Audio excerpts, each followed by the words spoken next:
Glassman is a nationally recognized celebrity nutritionist. She is the founder of Nutritious Life. Is this right? Yeah, Nutritious Life. As well as The Nutrition School, a 12-week online course, though I understand if you get a high score on your AP test, you could finish it in 10. Keri is also a founder of a magazine called Nutritious Life. Yes, that's what Nutritious Life is. No? Yeah, that's gone. There's none of that. Maybe you've heard of the Keri bar? Keri bar? Yeah, sure. Yeah, that's going on. So here's Keri Glassman. Hello, Keri. What about the Keri bar? That's not a thing anymore? I heard about the Keri bar. We've got about 10 other things in there. I don't know. We don't know. We're going to check into Integrity Square where we got this bio here, but that's okay. It's all good. I could give you the new bio. We don't even need to. Let's just go on. The bio was based on 10 years old. this. That's okay. Yeah, right. The story was you were 7 and you wanted an almond because you needed vitamin E. You are good. That was your bio. Yeah. So I'll ask you a question again. The answer is not the F train. How'd you get here?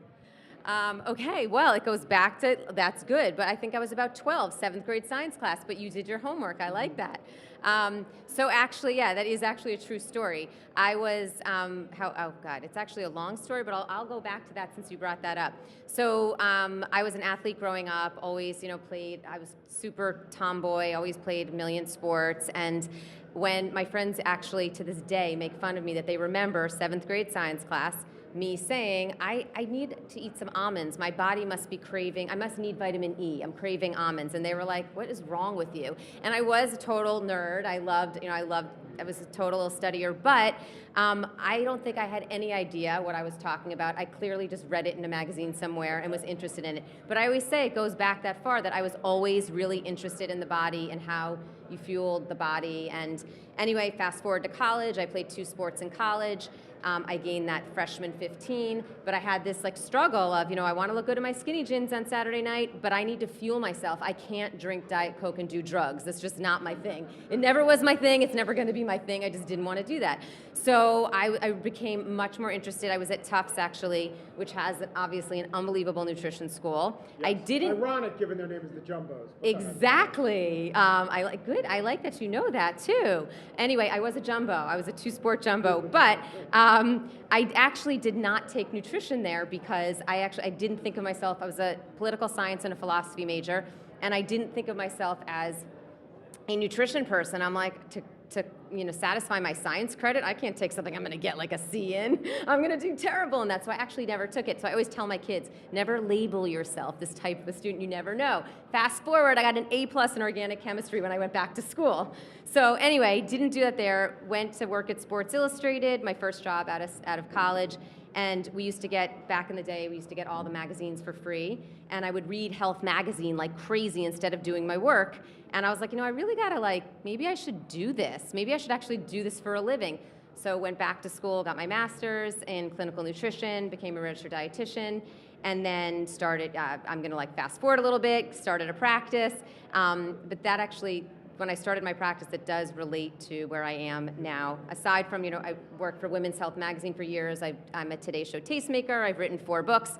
But when I started my practice, I created this binder, and literally this is almost 15 years ago. I created a binder, and I basically was like, okay, I wanted to keep myself accountable, and I wanted to eventually have hundreds of people teaching this, working for me as dietitians throughout the country.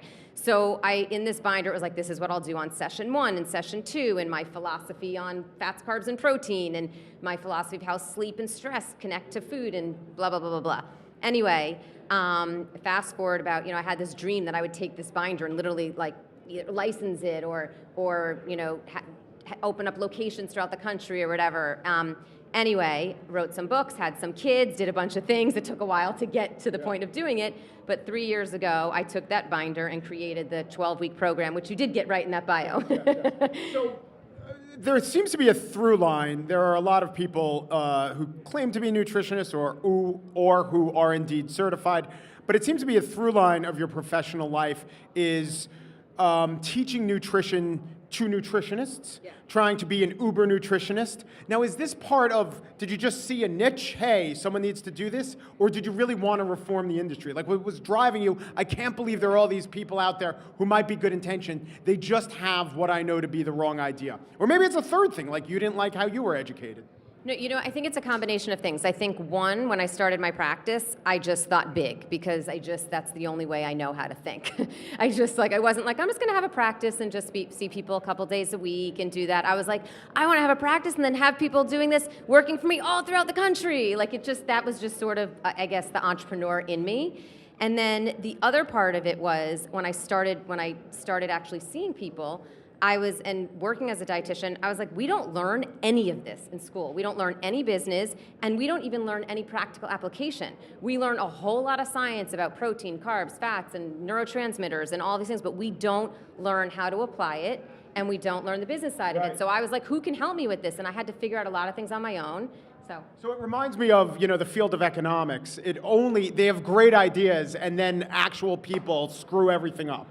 So it's like the field of behavioral economics is invented, which the classic economists say it's not true, but the behavioral economists say we just do one thing: we take into account how people actually act. So nutritionists or classically trained nutritionists will tell you how the foods interact, but they will never get into the fact that yes, but people hate those combinations. That sort of thing? Well, and also, like you say economics, and I'm like, ooh, like I don't want to talk about money and deal with that. Even just the business side of it, I think that we don't learn. And really, but yeah, like what you're saying, though, really the application of it. You can learn the details of science, but when you actually work with a client, like how do you actually translate that information? I always say one of the reasons I love doing media with nutrition is because you actually take the science, break it down, and then present it to people in a way that not only they're educated, but then they can actually make a change in their life and use it. Because if the information's not usable, then there's no point in learning it.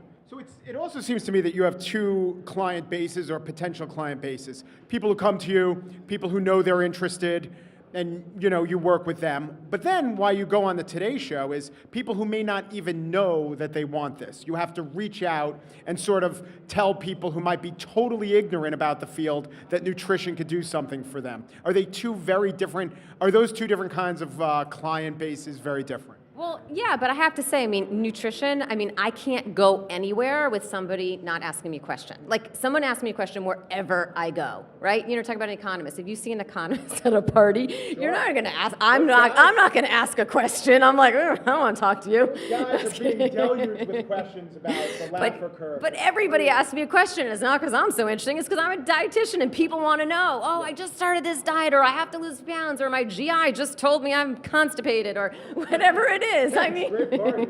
No, but like people ask that all the time. And that's because everybody cares about health and wellness. Everybody wants to feel good, right? So people are interested. So I think even those people that might not think they're interested, they learn something like, I might feel better doing this, or I really should cut back on those French fries. People want to know. Is the bigger problem ignorance? People just don't have any idea about nutrition? Or is it more misinformation? People think certain diets are the way to go, and they're clearly not.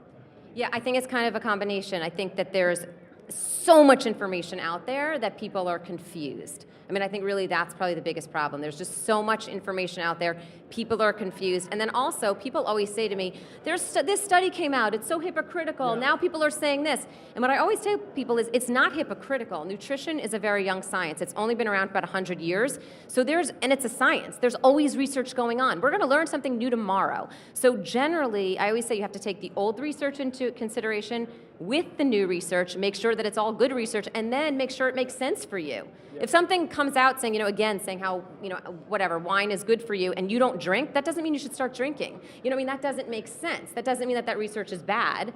So you really have to take into consideration both and know that it's not hypocritical. It's science. It's going to be changing, and you have to kind of always go back to the hardcore, real research and basics. Right. So hypocritical, they probably mean contradictory. Because hypocritical is saying one thing and doing the other. So if you gave them that advice and were eating a deep-fried Twinkie at the time, that would be hypocritical, yes. But now, I read all the businesses that you have a hand in. Why is it that you're not too spread out doing different things? Why is it that make the case that if you just concentrated on one of these things, you'd maximize your impact or fortune?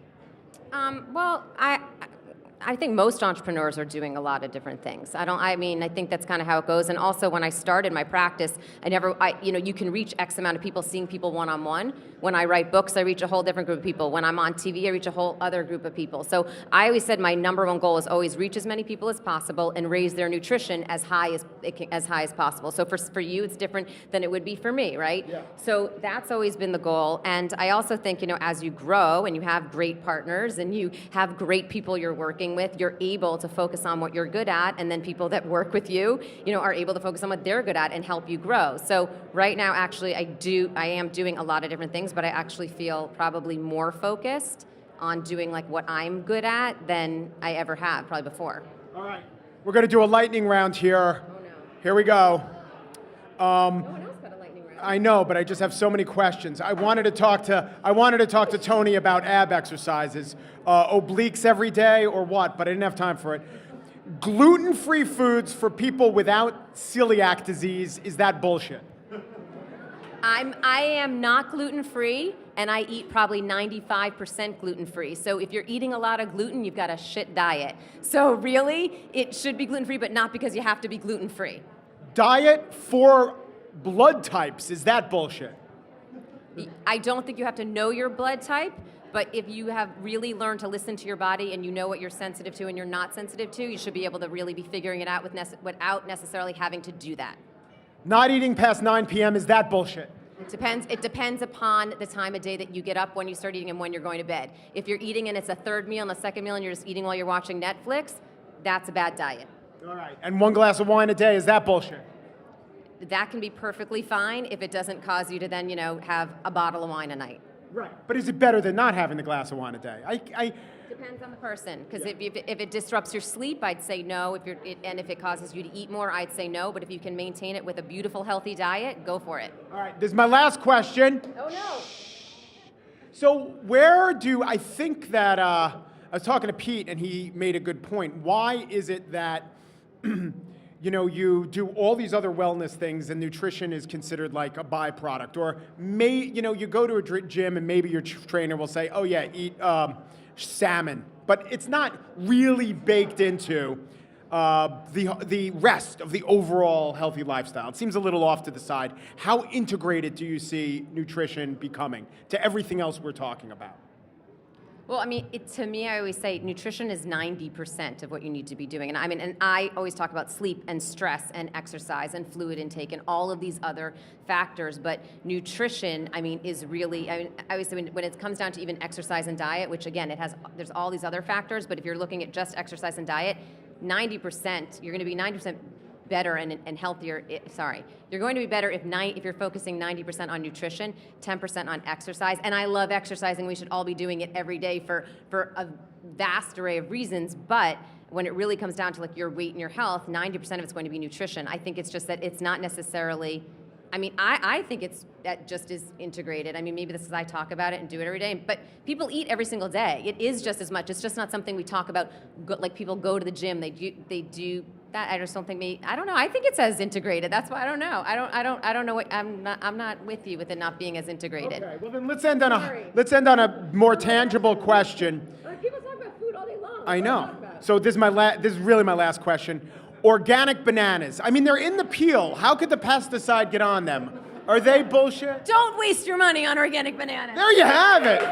Keri Glassman.